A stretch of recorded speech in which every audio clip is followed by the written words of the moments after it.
The human ship arrived exactly when the sensors predicted it would. Captain Yuna watched through the station's observation windows as the vessel dropped out of hyperspace, and what she saw made her crystal body pulse with nervous light. The ship was unlike anything in the galactic database. It looked like liquid metal shaped into the form of a blade, its surface shifting and flowing as if it were alive. Strange patterns moved across its hull, and sections that seemed solid one moment would ripple like water the next. "That's impossible," Technician Lyra whispered from her console. "The hull material is shifting between different molecular structures." "How can they do that?" Station Commander Hana stood beside Yuna, both of them staring at the alien vessel. "It's beautiful," Hana admitted, "but also terrifying." The human ship was much smaller than they had expected. Compared to the massive Vorth bioship still approaching, it looked like a tiny fish swimming toward a group of whales. But something about its movements made Yuna think of a predator stalking its prey. "Incoming transmission," Lyra announced. "Put it through," Yuna ordered. A new voice came through the speakers, different from the one they had heard before. This one was deeper, with an edge of authority that made even the peaceful Phelan feel nervous. "This is Commander Ji-Ho Kim of the human stellar Navy vessel Taekwon. We are responding to your distress call regarding Vorth collective forces." "Commander Kim," Yuna replied, trying to keep her voice steady. "We're grateful for your response, but you should know what you're facing. 7 bioships, each one enormous. Perhaps we could work together to find a diplomatic solution." "Negative." Kim's voice cut through her words like a blade. "There is no diplomatic solution with the Vorth. They consume everything they encounter. The only solution is their complete elimination." The certainty in his voice made Yuna's crystal structure resonate with unease. She had hoped the humans might know some way to negotiate with the Vorth, some method of avoiding the coming battle. "Commander, with respect, you have 1 ship. They have 7. Perhaps if we call for more help." "Station Commander," Kim interrupted. And now there was something in his voice that made Yuna think of winter storms and sharp edges. "We don't send aid to those in need. We send solutions to those who threaten them." The communication ended, leaving the Phelan staring at each other in confusion and growing fear. What kind of species talked about eliminating threats with such casual certainty? "Captain," Lyra called out, her voice tight with worry. "The human ship is moving. It's positioning itself between us and the Vorth fleet." On the tactical display, they could see the single dot of the human vessel moving into what could only be called a fighting position. Behind it, the 7 massive dots of the Vorth fleet continued their steady approach. "They're going to fight," Hana said quietly. 1 ship against 7. "Maybe they have allies coming," Yuna suggested, though she didn't really believe it. "Maybe other human ships are on the way." But hours passed and no other ships appeared. The human vessel simply waited in space like a metal predator, its strange hull continuing to shift and flow in patterns that hurt to look at directly. The Phelan tried several more times to contact the humans, to understand their plan or offer what little help they could provide. Each time the responses were polite but firm. "Stand clear. Maintain position. Prepare for engagement." When Yuna asked about evacuating the station, Commander Kim's response was immediate and final. "Unnecessary. The threat will be eliminated before it reaches your position." The absolute confidence in his voice was more frightening than comforting. Either the humans knew something about fighting the Vorth that no one else did, or they were about to throw their lives away in a hopeless battle. "I've been researching their species," Lyra said during one of their worried discussions. "The database doesn't have much, but what it does say is disturbing." "How so?" Hana asked. "Earth isn't just a death world because of the environment," Lyra explained, her crystal fingers trembling as she worked. "It's listed as dangerous because of the dominant species. Humans apparently evolved from persistence hunters. They would chase their prey for days until it collapsed from exhaustion." Yuna felt a chill run through her crystalline structure. "They hunted by never giving up?" "That's not the worst part," Lyra continued. "According to this, they're one of the few species in the galaxy that developed warfare as an art form. Most civilized races fight only when they have to, and even then they try to minimize casualties. Humans, they perfected the art of killing." The implications of this information settled over the command deck like a dark cloud. The Phelan had called for help, but what they had received was a predator, a species that had evolved on a world so dangerous that it had shaped them into perfect killers. "Maybe that's what we need," Hana said quietly. The Vorth are perfect killers too. Perhaps it takes one to stop another. Before anyone could respond, alarms began ringing throughout the station. The Vorth fleet had arrived. Through the observation windows, they could see the bioships dropping out of hyperspace like living nightmares. Each one was a grotesque fusion of flesh and metal, covered in sensory organs and feeding appendages. The ships pulsed with organic life, their surfaces rippling with what looked like breathing movements. 7 confirmed bioships, Lyra reported, though her voice was barely a whisper. Each one is... It's bigger than our largest cargo vessels. The Vorth ships were abominations, twisted combinations of biology and technology that offended every sense the Phelan possessed. They could see weapon ports that looked like mouths, sensor arrays that resembled eyes, and hull sections that seemed to be made of living tissue. They're broadcasting, Lyra announced. The Vorth transmission came through in their characteristic bioelectric frequencies, a sound like nails on crystal that made every Phelan on the station wince in pain. Biological entities of trade station. Prepare for consumption. Resistance is futile. Your biomass will serve the collective. Surrender now and your absorption will be swift. The message repeated several times, each repetition driving spikes of fear deeper into the hearts of everyone listening. The Vorth didn't negotiate. They didn't take prisoners. They simply consumed everything in their path. Then, cutting through the bioelectric screaming, came Commander Kim's voice on an open frequency that every ship in the system could hear. This is Commander Jiho Kim, of the human stellar Navy ship Taekwon. You have threatened civilians under human protection. Surrender now or be destroyed. You have 30 seconds to comply. The silence that followed was deafening. Then from the Vorth fleet came something that might have been laughter. A wet, bubbling sound that spoke of contempt and hunger. Unknown biological entities, the Vorth responded. Your species is not in our consumption database. You will be analyzed and absorbed along with the others. Your resistance will provide useful data. 20 seconds, Kim replied. His voice as calm as if he were discussing the weather. The Vorth bioships began to advance, their organic hulls pulsing with increased activity. Weapon ports opened like hungry mouths and clouds of smaller organisms began to swarm out from their hulls. 10 seconds, Kim announced. They're insane, Yuna whispered, watching as the single human ship held its position against 7 giants. They're going to be torn apart. 5 seconds. The Vorth were close enough now that the station's sensors could pick up individual details on their hulls. Feeding tentacles writhed in anticipation, bioelectric weapons charged with deadly energy. Time's up, Commander Kim said. And then the human ship began to change. Sections of its hull started to unfold like the petals of a metal flower, revealing arrays of devices that seemed to bend light around them. The liquid metal surface rippled and flowed, forming new configurations that the Phelan sensors couldn't identify. What are they doing? Hana asked. I don't know, Yuna replied, but something in her crystal heart told her they were about to witness something that would change their understanding of the galaxy forever. The human ship had stopped, looking like a vessel, and started looking like a weapon unlike anything the peaceful Phelan had ever imagined possible. The docking bay doors opened with a soft hiss, and Captain Yuna got her first look at the beings who had just casually eliminated an entire Vorth fleet. She wasn't sure what she had expected, but it wasn't this. The humans looked normal, almost disappointingly so.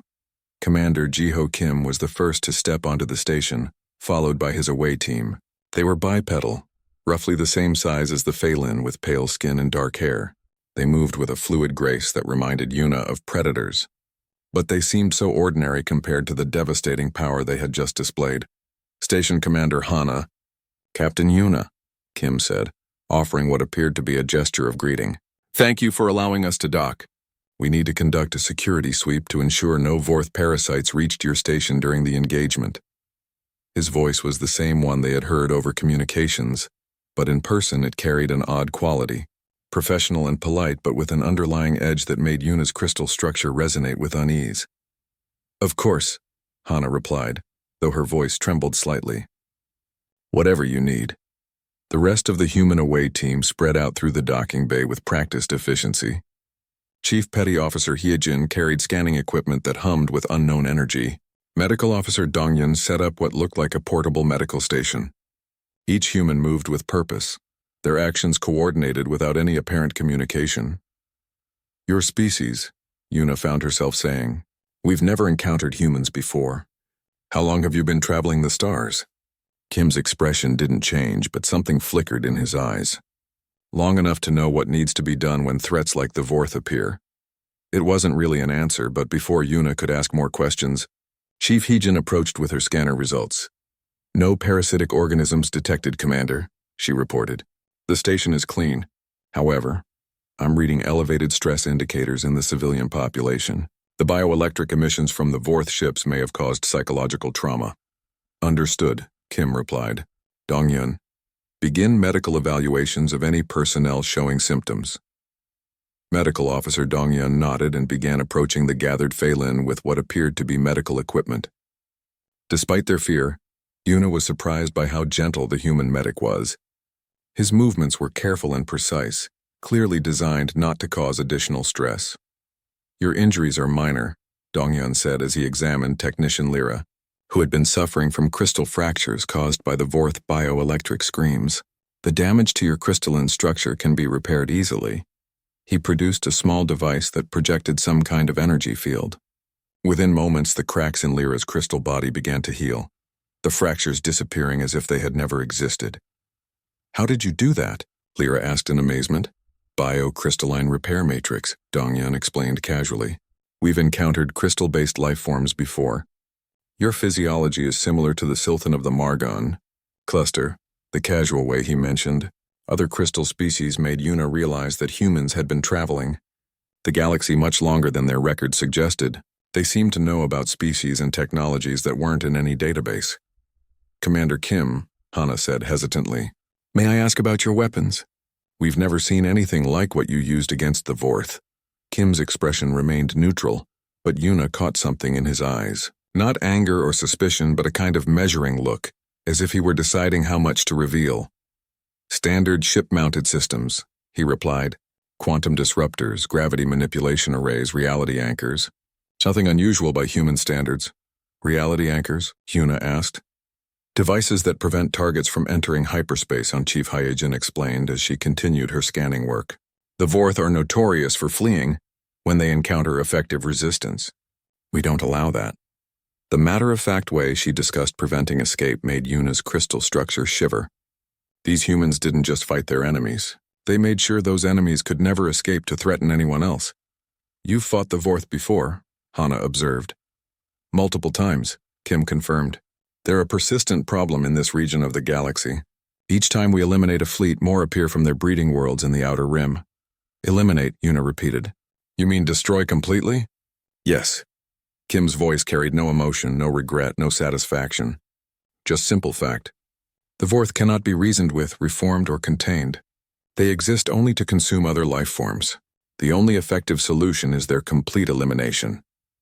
Medical Officer Dongyun finished treating the last of the injured Phelan and approached Commander Kim. All medical evaluations complete. Sir, the crystal-based physiology shows remarkable resilience to psychological trauma. They should recover fully within a few days. Good, Kim replied.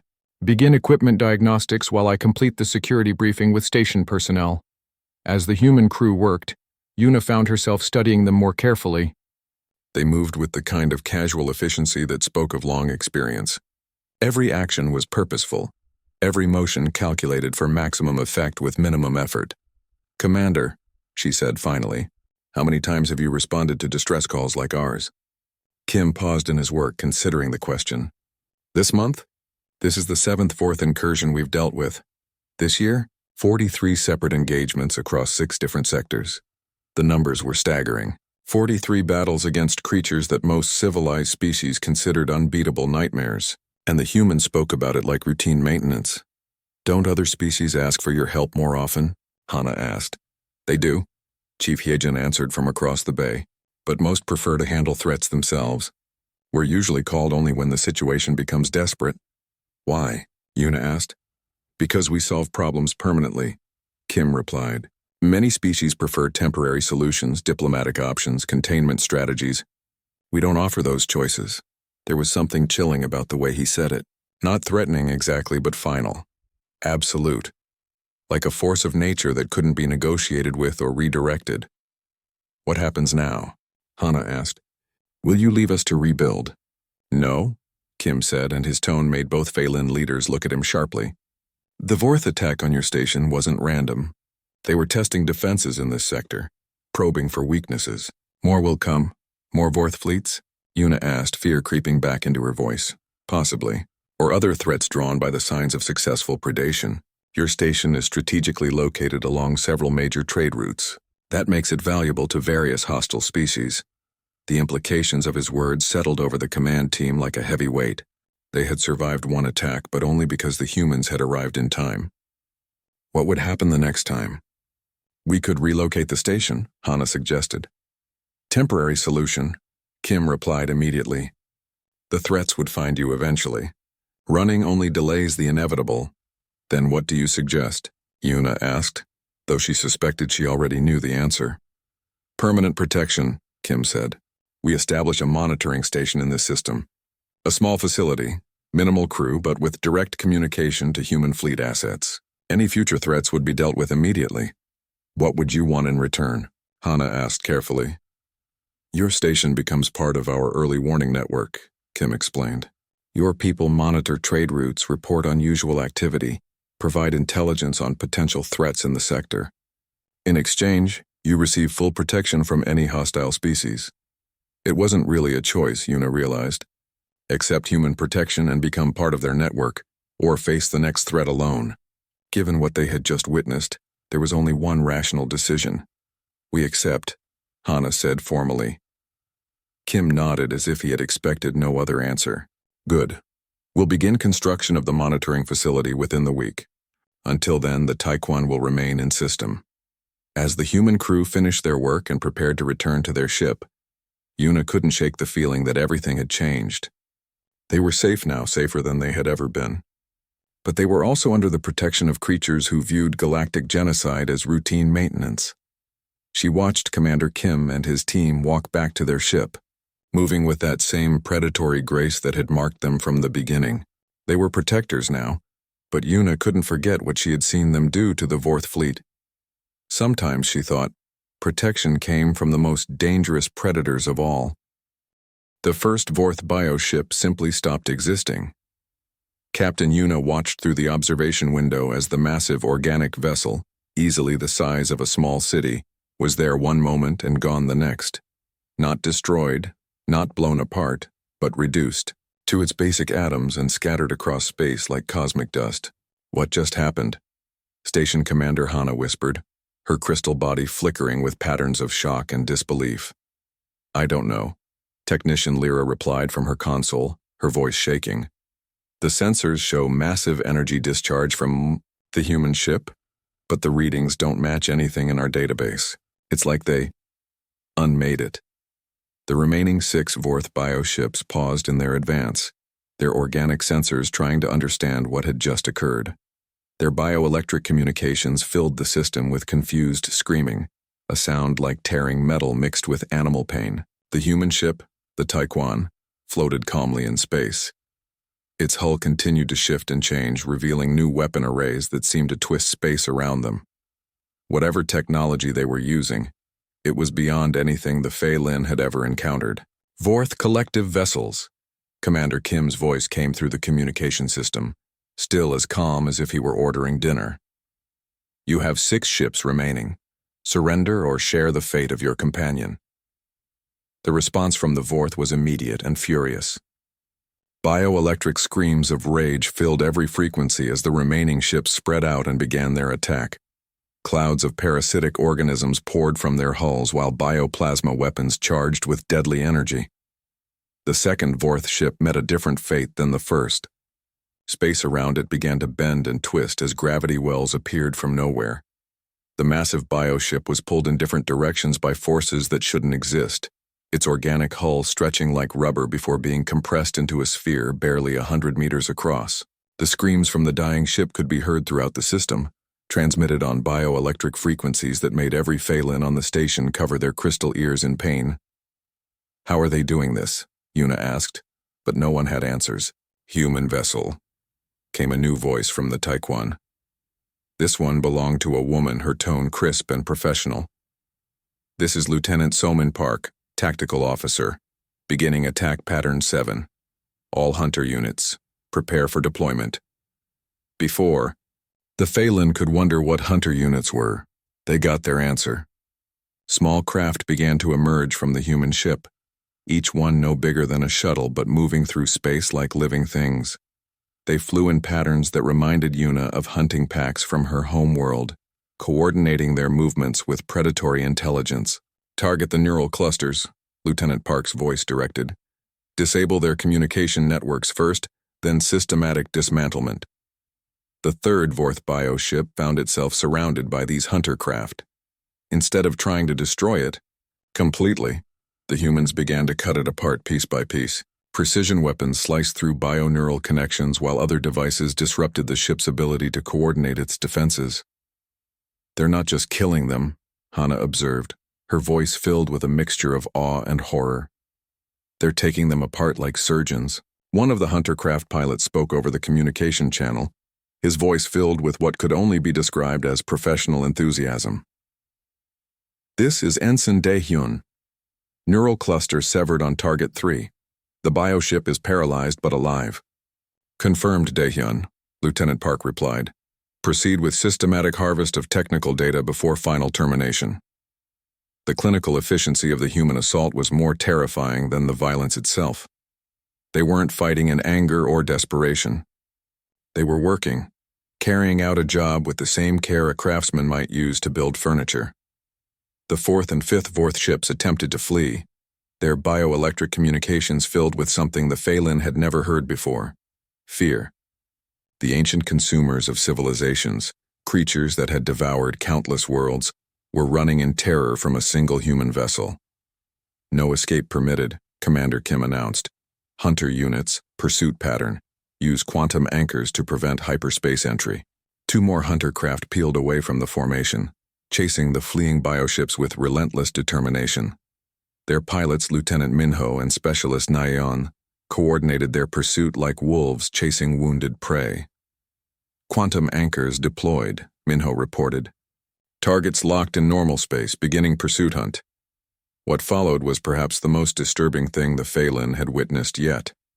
The human hunters didn't simply catch and destroy the fleeing Vorth ships. They played with them, using their superior speed and maneuverability to slowly drive them back toward the main battle. Like cats with mice, Yuna whispered, watching the tactical display show the hunter craft herding the massive bioships with casual ease. Predators, Hana corrected. Natural predators who evolved to hunt things bigger than themselves. The 6th Vorth ship attempted a desperate attack, launching every parasitic organism it carried directly at the Taekwon. Millions of biomechanical creatures swarmed through space, each one designed to eat through hull plating and consume the crew from within. The human response was swift and absolute. The Taekwon's hull sections reconfigured themselves, creating what looked like a massive electromagnetic web. Every parasitic organism that touched the web simply dissolved, their biomechanical components unable to survive whatever field the humans had generated. Cleaning protocol complete, reported another voice from the human ship. All hostile biologics neutralized, proceeding with primary target elimination. The 7th and final Vorth bioship, the largest of them all, tried one last desperate gambit. It began to glow with internal fire as it prepared to detonate itself in a bioplasma explosion that would have destroyed everything within 1,000,000 kilometers. Self-destruct sequence detected, Lieutenant Park announced calmly.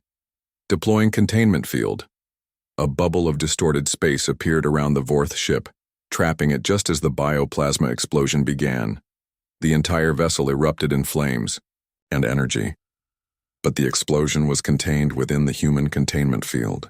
When the fire finally died, nothing remained but empty space.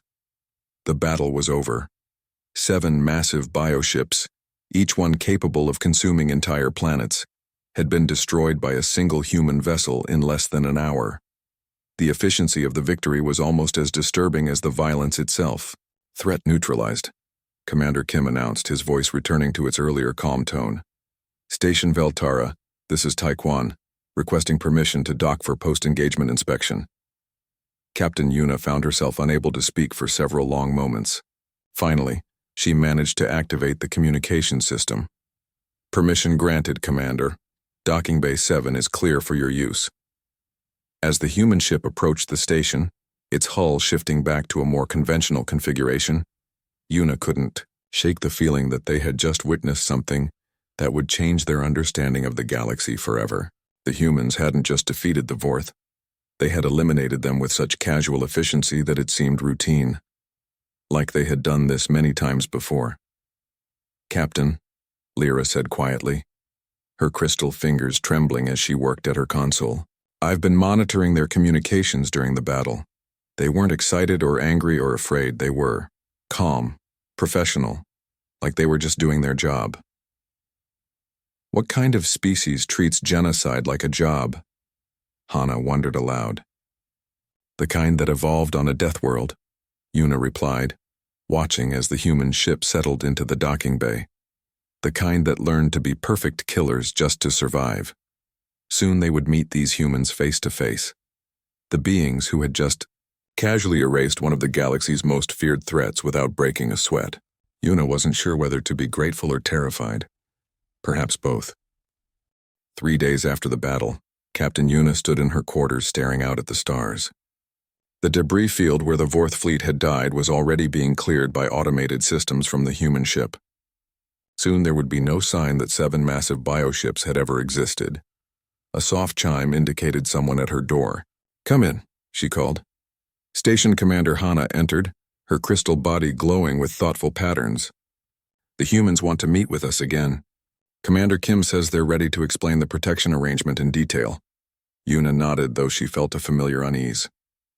Over the past few days, she had watched the human crew work with quiet efficiency.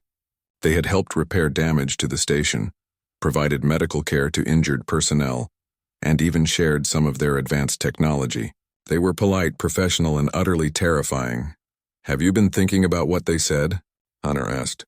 "About this not being the first time they've responded to a distress call?" "Yes," Yuna replied. "I've been wondering how many other species are under human protection, and what that really means." They made their way to the main conference room where Commander Kim waited with several members of his crew. Navigator Sungjai stood at a holographic display showing star charts of the local sector. Communications Officer Yeji sat at a portable console, her fingers moving across controls that projected incomprehensible data streams. "Station Commander, Captain," Kim greeted them. "Please sit.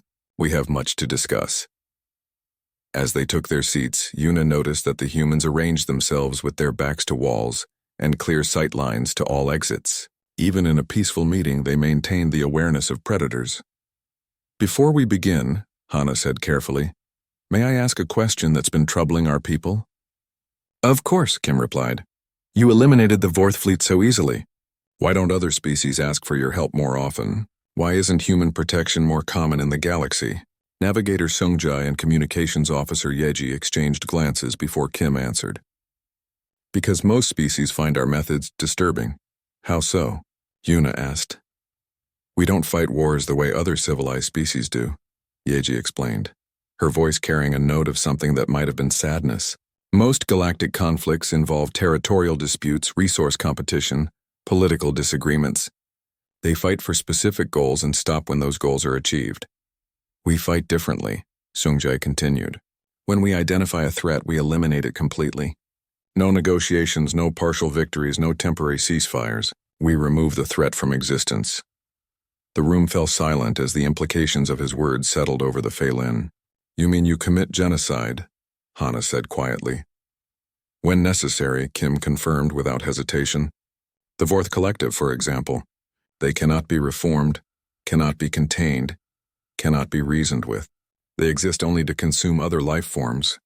The only effective response is their complete elimination from the galaxy." "How many species have you eliminated?" Yuna asked, dreading the answer.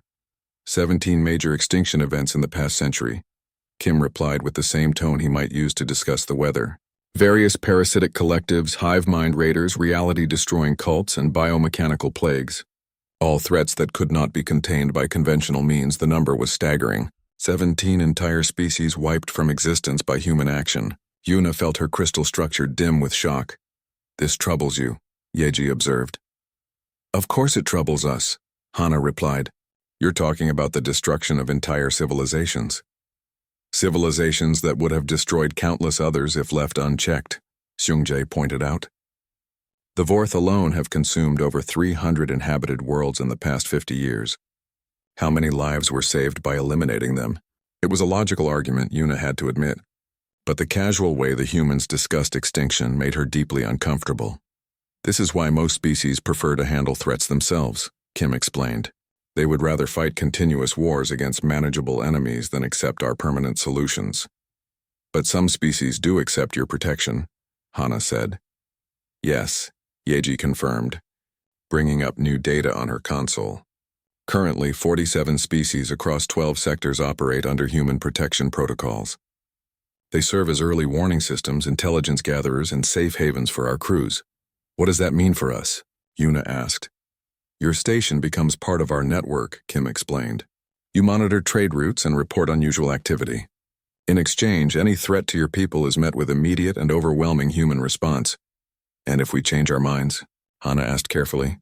You can't, Seungjae said simply. Once you're part of the network, you know too much about human operations to be allowed to leave. But also, once you're under our protection, no other species will threaten you. The galaxy knows better than to attack human assets. The finality of it was breathtaking. They were safe, safer than they had ever been, but they were also trapped, protected prisoners in a system they could never leave. I know this is difficult to accept, Kim said, and for the first time his voice carried something like sympathy. Your species evolved on a peaceful world. You've never had to make the hard choices that survival requires. We have. Tell us about Earth, Yuna said suddenly. Tell us about your home world.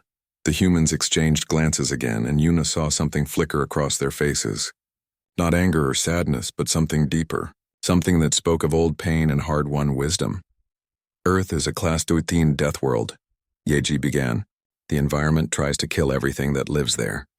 Massive storms, volcanic eruptions, ice ages, asteroid impacts, viral plagues. Most species would consider it uninhabitable. But humans evolved there, Seungjae continued.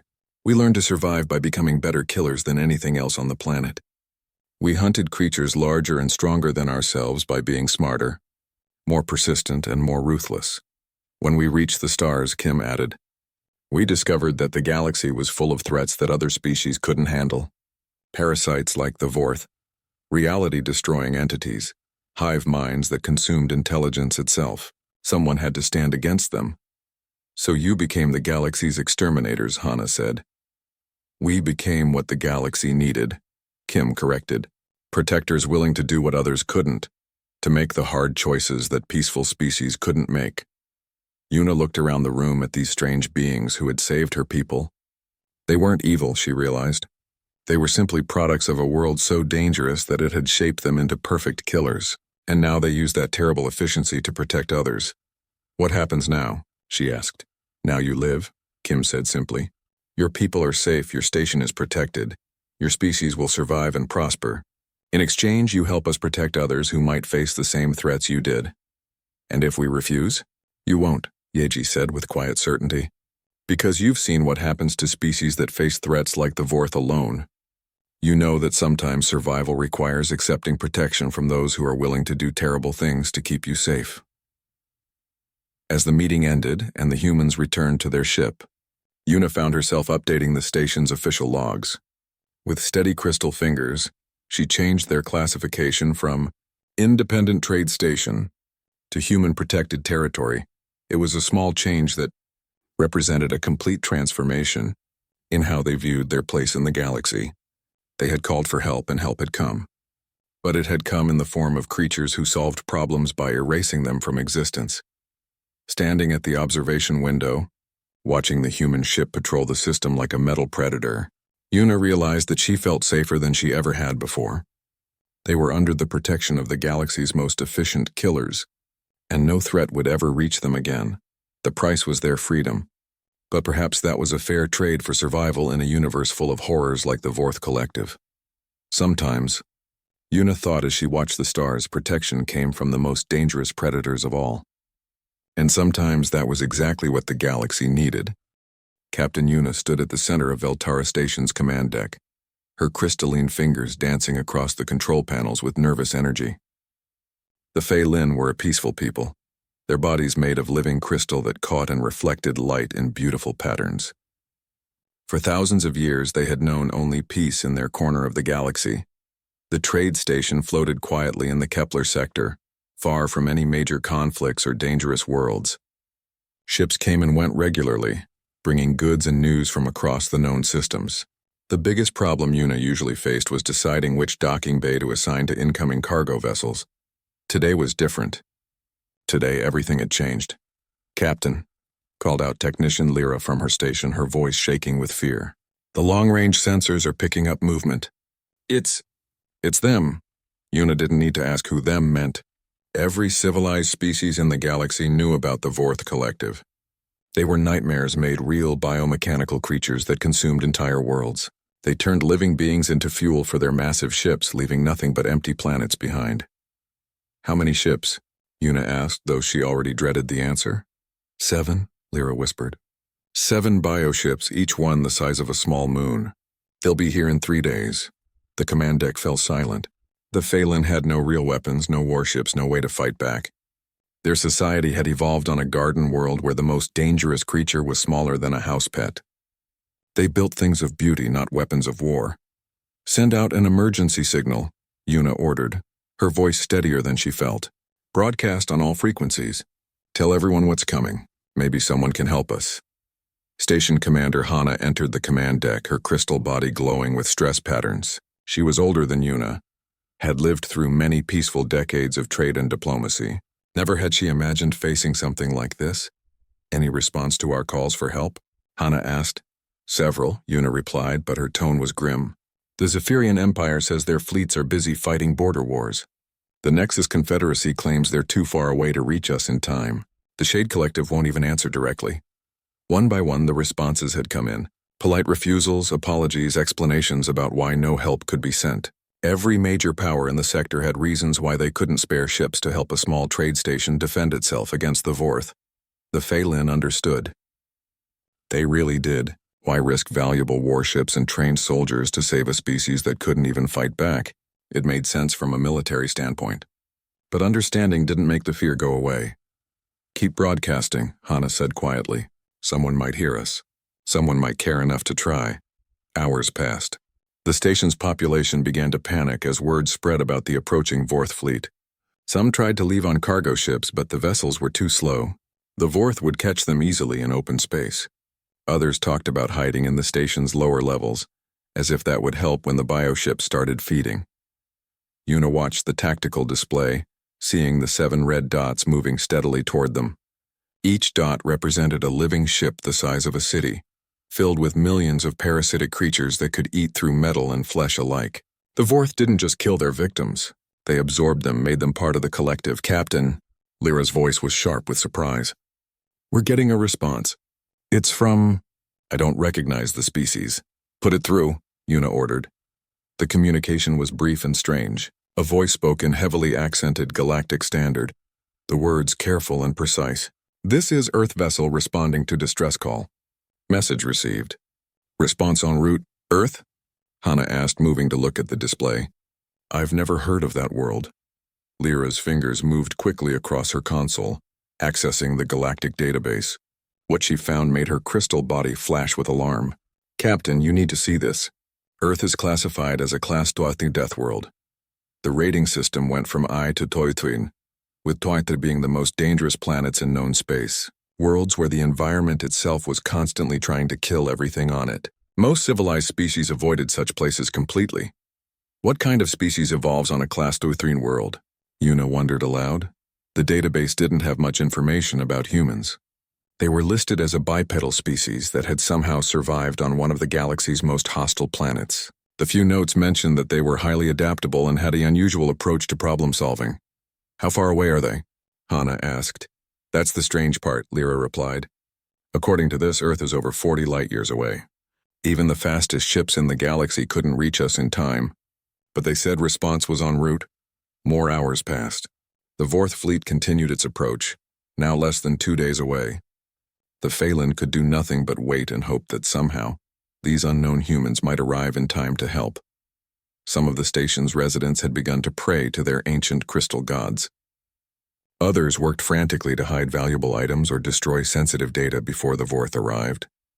A few simply sat quietly, accepting their fate with the calm that came from knowing there was nothing more they could do. Una found herself thinking about her homeworld. With its crystal forests and singing mountains, she had left it years ago to work in space, to see new things and meet new species. Now she might never see it again. "Captain," Lyra called out, her voice filled with confusion. "Something's happening. Long-range sensors are detecting a ship approaching at impossible speeds. The readings don't make sense." "Show me," Una ordered. On the main display, a single dot appeared, moving toward their position faster than anything Una had ever seen. The computer kept adjusting its calculations, unable to believe the speed readings it was getting. "How is that possible?" Hana asked. "I don't know," Lyra admitted. "The ship is still 18 hours out, but at this speed." "Captain, I think it might be the humans." Una stared at the display, watching the single dot race toward them. One ship coming to face 7 bioships, each the size of a moon. Either the humans were incredibly brave or they didn't understand what they were flying into. "Try to contact them," she ordered. The response came quickly, the same careful voice they had heard before. "This is human vessel Taekwon. We received your distress call. Stand by. Can you tell us your plan?" Una asked. "The Vorth fleet is massive. 7 bioships, each one." "Acknowledged," the human voice interrupted. "We have the situation assessed. Maintain your position and stay clear of the engagement zone." The communication ended before Una could ask more questions. She stared at the display, watching the single human ship approach while the Vorth fleet drew closer from the other direction. In less than a day they would meet. The Phelan could only wait and see what would happen when Deathworlders met the galaxy's most feared predators.